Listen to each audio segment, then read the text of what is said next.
Okay, so done with cutscenes? Yep. Okay, so here's where Susie Lou's story gets even better. Susie Lou. Okay, keep going. Fast forward to YouTube's Rewind of 2019. Oh God! Don't tell me she was featured. She was featured. Oh my God! And not only that, she thanked YouTube for featuring her. I don't know what exactly she was featured in, if it was her gaming or her anime or whatever, but she got featured. Enough so to get her a little bit of a public eye. A couple days later, she has a number of copyright strikes in her inbox from various anime companies. Not just one, so she did a lot of series. So she had stuff, and we're not talking like, we're talking the actual Japanese companies. Yeah. That are citing her for this. And she immediately demands that YouTube remove her from the Rewind, which never happened, by the way. And immediately says it's all YouTube's fault that this happened, and then she also claims to stand behind a bunch of other YouTubers who are having similar problems, and it's debatable whether or not they're having those similar problems. No, Susie, it's your fault because you decided to Long do story short, commentary. 3 strikes, she's out. Woo! So she made an appeal. They did not have any weight to them, and she lost her channel. She says she's currently in an appeal process that anybody who has like a YouTube handler doesn't know how she's getting access to. But what gets even better about this, and you're gonna love this part. So her boyfriend, the guy I told you about earlier, yeah, he's been arguing this entire time for her. He's been white knighting for her this entire time. And apparently in the UK, because they both live in the UK, I think, he is a copyright attorney. Right. But the problem is that when people actually confront him on this on Twitter, it doesn't really make sense with either US or UK copyright law. Right. So maybe he was a clerk in an office and so he's bragging a little bit. We're not sure. But when this whole thing happened, this guy had the audacity to say, like, well, I don't see why people have a problem.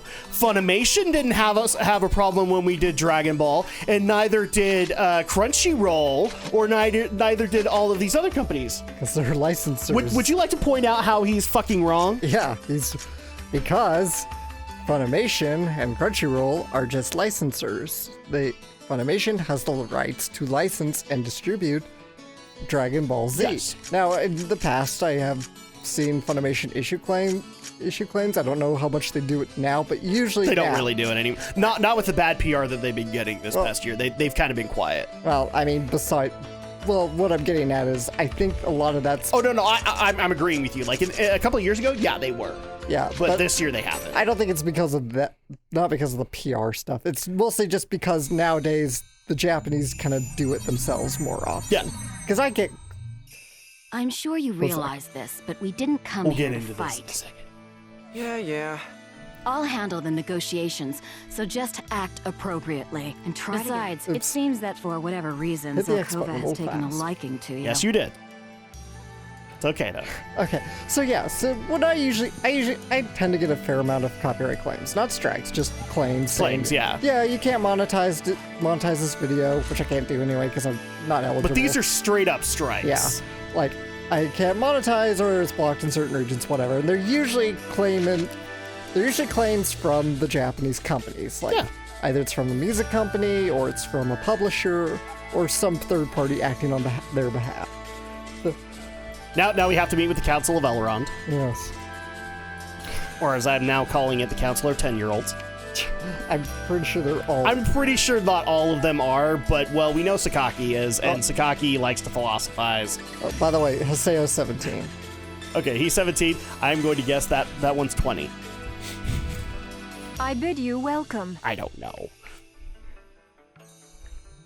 Haseo, welcome! So good to see you again. Have you had the chance to read the email from our guildmaster? His name is Master Yada.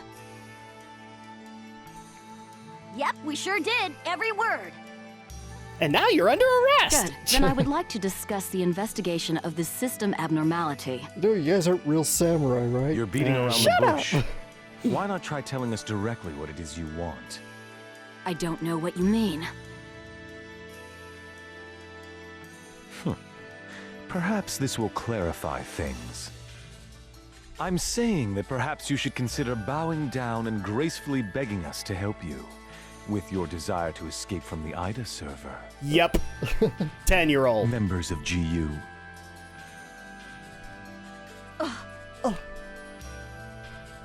You Raven, that is GU members, are conducting an investigation of Ida, are you not? I just pull admin privileges and say, help me, or I'm gonna secret. gonna suspend your Does she phone. have admin privileges? She Mr. works for Sakaki, CC Corps. Oh my gosh, really? I'm quite Yeah. surprised by... I was not aware that anything like that was going on. I'm sorry. I felt I should keep it to myself until I was able to confirm it, as it was uncertain information. However, it would appear that it was not far off the mark.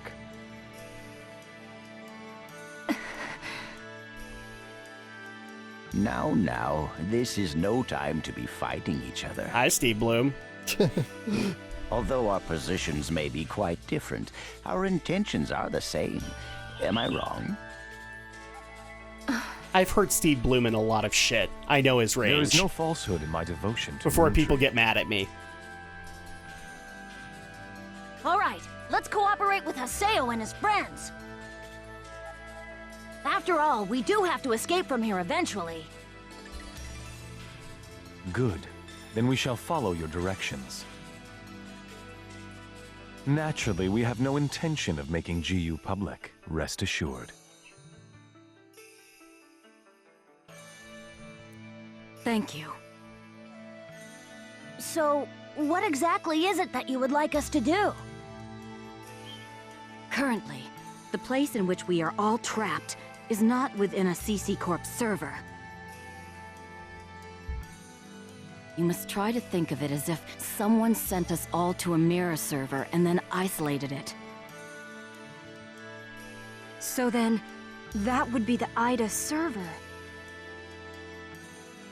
Our objective is to find the many seams which exist inside this Ida server. Seems? Yes. We would like you to help us find phenomena that would normally be impossible to find in the world. A data irregularity. In other words, you'd like us to find a bug. That's right. Very well. We'll take our units, split up, and search the different areas. All right, I've got to do my best for Master Sakaki. Don't go out of your way just to get Master Sakaki's attention. Do you people get that? Whoa, whoa! Getting a little scary there, pansies. Well, Sakaki has decided to cooperate with you. No need to worry about a thing. I'll help you out. I may as well do some work myself. Everyone, don't forget to report in regularly, all right? Now, let's be off.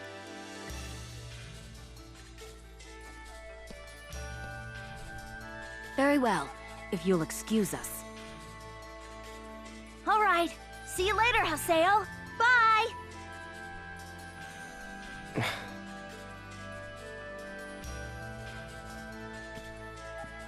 Editor Drak, could you do me a favor? Could you put a pedo bear over the one guy who was fawning over Sakaki? But how does he know about Ida and GU? Hey, at least we didn't have to spend a lot of time explaining. Honestly, do you realize the significance of this? No. 17. Orders from Master Yada. Although it's not certain, an area with faint Ida signals has been found. Ooh. We'll meet up with Kuhn and conduct a thorough investigation of Delta Galloping Subtle Desert. Okay. Yeah. Yay! No more cutscenes. So go ahead with your point, Alex. Yeah. So that's why, you're Yeah, your argument there doesn't hold any water. Just because Funimation tolerates it doesn't mean that the companies in Japan do. I'm glad that you pointed this out. Well, it's just too bad the boyfriend isn't listening. Yeah. I mean, if you need another good example, Funimation, they love DBZ abridged, but Toei notoriously doesn't. No. Toei would always issue them strikes. Well, and here's another thing that I want to bring up as having an anime channel. I think it's pretty much a 101 that, like, when you think of doing anime content, the first thing you think about not doing would be to not broadcast entire episodes. Yeah, you can't do because you will get busted. Yeah. Now, granted, we do have a few subscribers in both currently and in the past that have had channels that do that. You can do stuff that's older and hope that you don't get on the radar. But in a lot of cases, you still get on the radar. Because you are actually, like, violating copyright. You are showcasing something you're showcasing an anime episode for your own benefit. Yeah. So, I'm just pointing that out, like, most anime channels don't consider that. They're here! Oh. Who are you? We're searching for the criminals who have been spreading viruses all over this world. If we PK everyone, we should be able to find the culprits sooner or later, right? Another Wendy Lee character. And once we do, we can finally return to our own world and be done with this place. Tough break, guys. Are you serious? So you're PKing because you couldn't handle the anxiety? What was that? That's it. No mistake here. These guys are definitely the culprits. Get them! Here goes! Yeah, have fun with that. These are Kestrel PKers. And you're all dead. So, yeah. This is why we won't cover her and her stupidity on the podcast. Sup, girl? Because it literally ended about 2 days after the YouTube rewind. This is bad. Or more like 4 or 5. Then we better hurry and find a solution before things get much worse. Come on, Haseo. Let's go.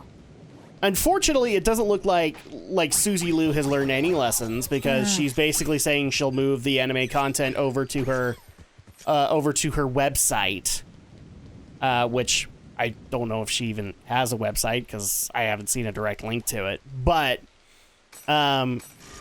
she's more intent on blaming others rather than her own stupidity. Yeah. Kind of like what happened with the game content.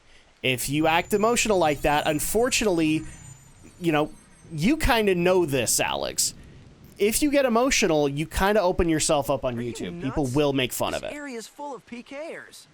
Perhaps there's a connection between them and the IDA signals. We'd better be careful. But the bottom line is that, okay, you don't like the fact that they made fun of you? I guess my big question is, okay, they made fun of you, and yes, that hurts. Do you want to just basically shove them off and say that they don't matter? Because that's basically, you want to silence them, is your problem.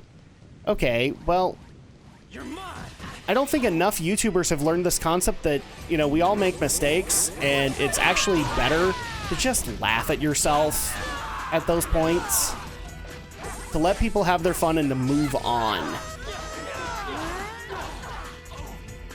Do I think that the guy was insensitive? Yeah, a little bit, but I mean, I don't know the channel's name again, but it was probably like a teenage guy who was looking to get into editing and was experimenting. So at that point, like, am I gonna let this one guy who put a Michael Jordan meme over my face define my entire life?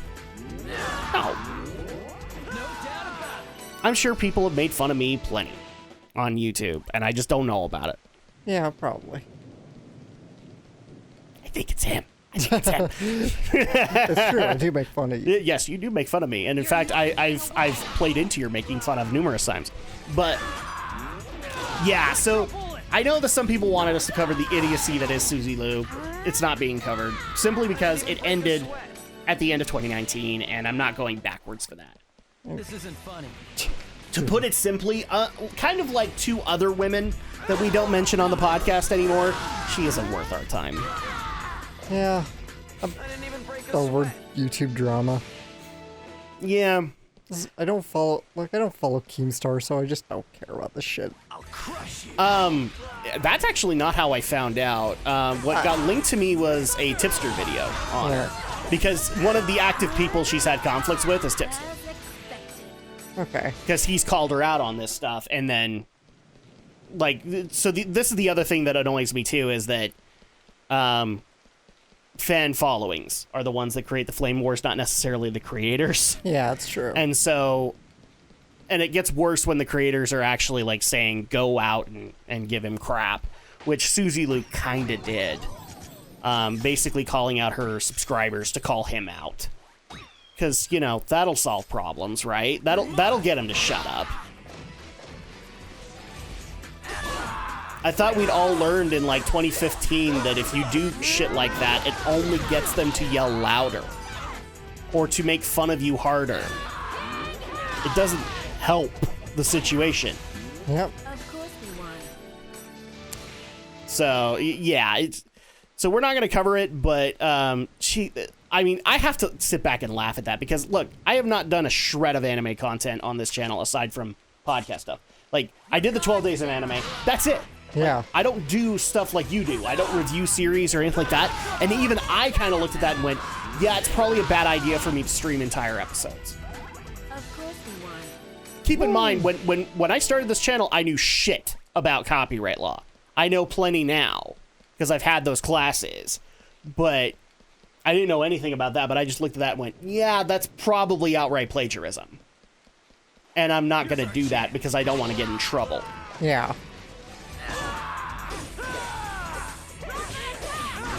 And what's even funnier about that is this is a YouTuber who's been called out for plagiarism, for taking people's content, and she continued to take people's content.